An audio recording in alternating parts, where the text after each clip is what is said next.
Pemirsa, tragedi kematian siswa sekolah dasar di Ngada, Nusa Tenggara Timur mengejutkan banyak pihak. Pasalnya siswa kelas 4 SD itu diduga bunuh diri, salah satunya karena dipicu kemiskinan ekstrim. Bahkan orang tua korban tidak punya uang untuk sekedar membeli buku dan pena yang diminta korban. 29 Januari 2026 di sebuah desa di Kabupaten Ngada, Nusa Tenggara Timur, batin seorang anak sekolah dasar berkecamuk. Korban usia 10 tahun yang hanya tinggal bersama neneknya itu ditemukan tidak bernyawa, diduga mengarah pada tindakan bunuh diri. Korban ditinggalkan sang ayah sejak dalam kandungan. Sang ibu pun harus bekerja keras sebagai petani dan buruh serabutan untuk menafkahi 5 anak termasuk korban. Hanya saja untuk membantu finansial, korban diminta tinggal bersama neneknya yang berusia 80 tahun. Mereka pun bergantung pada hasil kebun untuk makan dengan menu paling sering adalah pisang dan ubi. Korban yang merupakan anak bungsu dari 5 bersaudara sehari-hari membantu neneknya berjualan sayur, ubi, dan kayu bakar. Namun itu tidak cukup. Maka pena dan buku menjadi barang mewah bagi korban meski harganya kurang dari Rp10.000. Sebelumnya korban sempat menginap di rumah bersama ibu dan esok paginya korban dititipkan ke tukang ojek dengan tujuan pondok neneknya. Ibu korban sempat memberikan nasihat terakhir agar korban rajin sekolah.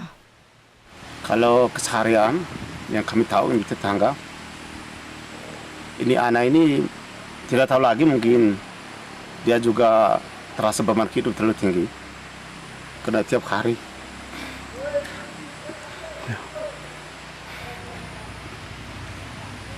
dia pulang sekolah itu lapar. Itu dia punya mama, itu lepas dia tinggal di kampung. Hanya dengan dia punya oma itu sudah tua. Kondisi keluarga korban yang hidup dalam kemiskinan ekstrim dinilai bisa berdampak pada minimnya pendampingan emosional dan terbatasnya akses pendidikan. Ironisnya keluarga korban juga luput dari bantuan pemerintah.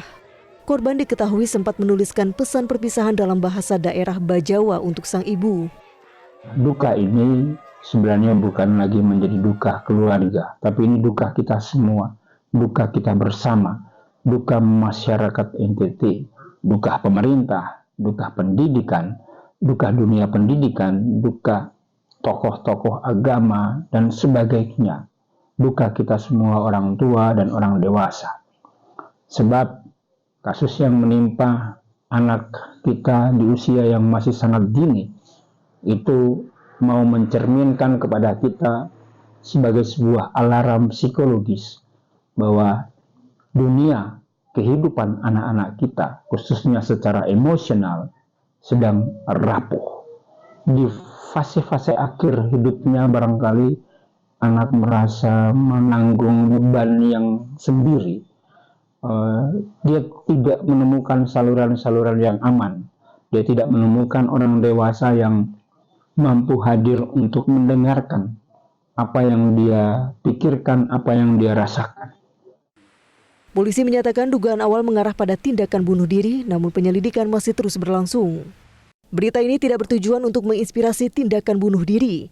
Jika Anda pernah merasakan gejala krisis emosional, merasakan kecenderungan bunuh diri, atau mengenal orang-orang dalam kondisi itu, jangan ragu berkonsultasi kepada ahlinya. Dari Bajawa, Nusa Tenggara Timur, Ignas Kunda, Metro TV. Pemirsa, kemiskinan ekstrim diduga sebagai pemicu utama seorang siswa kelas 4 sekolah dasar berusia 10 tahun di Kabupaten Ngada, Nusa Tenggara Timur mengakhiri hidupnya sendiri. Bagaimana mencegah kejadian tragis ini terulang kembali dan bagaimana menjauhkan anak-anak dari tekanan psikis yang bisa berujung fatal? Sekali lagi kami sampaikan bahwa informasi ini bukan untuk menginspirasi tindakan bunuh diri yang tidak pernah disebabkan oleh faktor tunggal, melainkan untuk menjalankan fungsi pendidikan dan kontrol sosial agar kejadian serupa tidak terulang kembali. Saya akan membahasnya bersama dengan psikolog anak remaja dan keluarga, Ibu Sani Budiantini, dan kami juga masih menantikan kehadiran Gubernur Nusa Tenggara Timur, Melky Lakalena, untuk bergabung dalam diskusi ini. Selamat malam, Ibu Sani. Selamat malam. Baik. Ibu Sani, kita pastinya turut prihatin dengan apa yang terjadi, kejadian tragis seorang siswa kelas 4 SD berusia 10 tahun melakukan bunuh diri, diduga karena kemiskinan ekstrim. Tapi pertanyaan pertama saya begini, Bu. Bagaimana seorang anak baru berusia 10 tahun bisa memahami atau mengenal konsep bunuh diri? Iya, jadi kalau kita tahu ya bahwa anak di usia segini itu juga seringkali mungkin mencari informasi dari yang dimiliki, misalnya di sosial media dan sebagainya. Namun memang di sini adanya pengabaian atau kurangnya perhatian dari seseorang yang memang mungkin sedang mengalami tekanan dalam hidupnya. Ini memang terjadi, khususnya di daerah-daerah atau dari keluarga miskin, di mana kita tahu tekanan kemiskinan itu membuat anak mengalami tekanan yang berlapis. Pengabaian akan emosi, kemudian kurangnya bantuan atau akses bantuan secara emosional, apa yang dihadapi itu juga sulit sekali.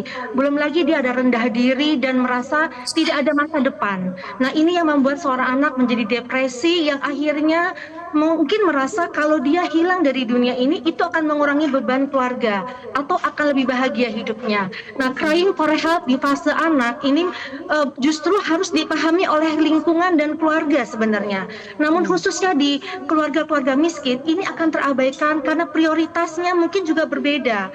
Mungkin basic needs-nya, kelaparan, pemenuhan kebutuhan dasar hidup itu yang justru akan lebih diperhatikan dibandingkan emosi anak dan permasalahan anak pada umumnya, begitu. Oke, jadi ada pengabaian emosi di situ. Kita tahu latar belakang dari korban itu adalah anak terakhir ya, anak bungsu dari 5 bersaudara dan tinggal terpisah dari ibu kandungnya, hanya tinggal bersama dengan neneknya yang berusia 80 tahun. Apakah jarak ini semakin menambah tekanan psikologi emosi dari sang anak?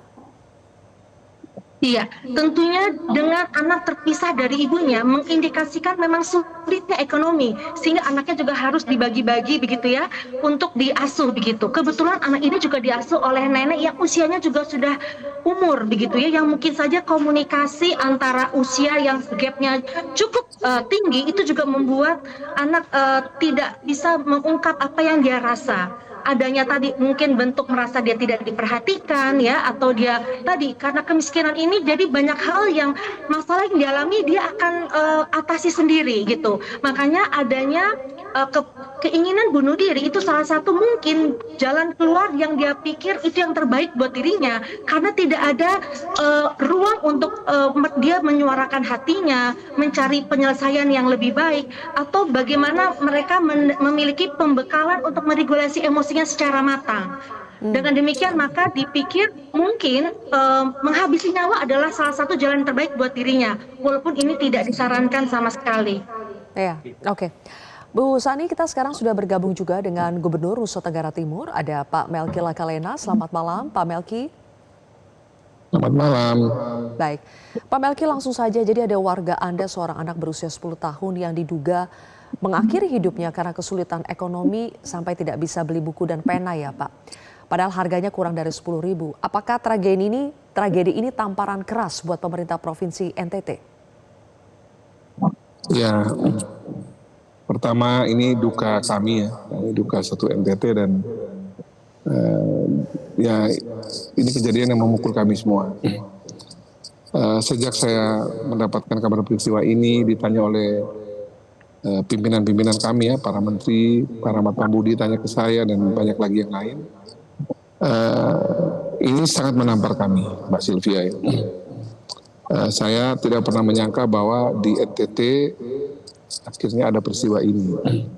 Dan ini benar-benar membuat kami dalam beberapa hari ini ya mencari cara untuk yang pertama kita mendekati dan mengurus korban dan keluarga dulu yang harus diutamakan pada sentuhan pertama. Yang kedua tentu setelah peristiwa ini ditangani di Jerebu ini, kami juga pasti akan mencari cara yang tepat agar seluruh dukungan pemerintah yang sudah diberikan dalam berbagai cara ini, dan saat ini di peristiwa ini kemudian masih ada yang meninggal dengan kejadian semacam ini, itu masih ada perbaikan-perbaikan yang harus kita sempurnakan terus-menerus untuk menangani orang miskin di NTT dan saya pikir di negeri ini. Keluarga miskin di NTT memang tidak sedikit, seperti keluarga YBR ini dan keluarga di NTT cukup banyak. Saya pikir di Republik ini juga cukup banyak. Dan peristiwa ini tentu kita mesti memperbaiki cara kita secara bersama-sama mengurus orang miskin di NTT dan di Indonesia. Saya tidak malu mengatakan bahwa pemerintah Provinsi NTT dan Ngada sampai tingkat desa kami gagal. Itu harus kami katakan terus terang. Dulu peranata pendidikan gagal, peranata sosial gagal, agama gagal, adat gagal, semua kami gagal. Sampai ada kemudian harus yang mati seperti ini. Dan kami akan perbaiki. Pak Melki, apa benar keluarga YBR tidak mendapatkan bantuan sosial apapun dari pemerintah, Pak? Sebenarnya keluarga ini mendapatkan bantuan sosial. Cuman memang saya dapat informasi bahwa yang bersangkutan ini kan ada di kabupaten tetangga, jadi tinggalnya di Nangaroro itu di Nagakeo, pindah ke Jiribu di Ngada. Ada perpindahan lokasi tempat tinggal saat ini, yang memang kalau aturan kita kan ada administrasi harus diurus untuk tetap bisa mendapatkan dukungan bantuan pemerintah. Nah memang ini juga soal kita, menurut saya soal kita memperbaiki urusan administrasi kita biar lebih sederhana sehingga yang seperti ini bisa dilakukan. Tapi menurut saya Mbak Sylvia, lebih daripada sekedar soal bantuan sosial, sebenarnya kita ini saat ini menurut saya kehilangan untuk saling mengetahui kondisi masing-masing menurut saya. Kan kalau semua peranatanya berjalan itu, sekali lagi pemerintah dengan tugas-tugasnya dan semua ya berjalan baik, kan mestinya kan ini bisa dideteksi peristiwa ini. Baik itu di sekolah kah, di sekitar tetangganya kah, apalah desa kah, RT RW kah, atau agamanya kah, atau mungkin suku dan sebagainya, ya, pemerintah dan seterusnya. Nah ketika semua tidak bisa mendeteksi dan kejadian seperti ini, kan ada yang salah dalam kemanusiaan kita di ya NTT lah saya sebut lah, Republik terlalu tinggi. Tapi masa ada seorang anak manusia yang meninggal hanya karena urusan seperti ini. Menurut saya bukan soal beli buku dan beli poinnya, tapi kita sudah mulai kurang menyapa dan mengetahui satu sama lain. Oke, saya berpindah dulu ya. Dan ini memang problem PR bersama kita. Oke, baik. Pak Gubernur, saya izin pindah dulu ke Ibu Sani, seorang psikolog anak di sini untuk menanyakan tadi apa yang disampaikan Pak Gubernur soal benarkah seharusnya persoalan seperti ini bisa dideteksi sejak awal? Bu Sani, apakah betul pemicunya karena tidak bisa beli barang yang diinginkan atau sebetulnya ini pasti lebih dari itu dan harusnya bisa dideteksi sejak awal oleh lingkungan? Iya, memang khusus pada kasus kemiskinan banyak hal-hal yang sebenarnya kita tidak bisa deteksi di awal karena tidak ada ruang mungkin untuk anak mengutarakan permasalahannya begitu. Jadi sebenarnya adalah bagaimana sekolah juga bisa mendeteksi bagaimana murid-muridnya yang terseleksi dikhawatirkan misalnya memang tidak ada kemampuan, orang tuanya mungkin juga punya ininya sendiri gitu ya, sehingga dia bisa justru dirangkul untuk kemudian dibantu apapun baik material maupun imaterial. Kemudian pemberdayaan juga masyarakat, bahwa saya yakin bahwa Indonesia itu orang yang sangat senang saling tolong menolong, tapi tidak tahu caranya.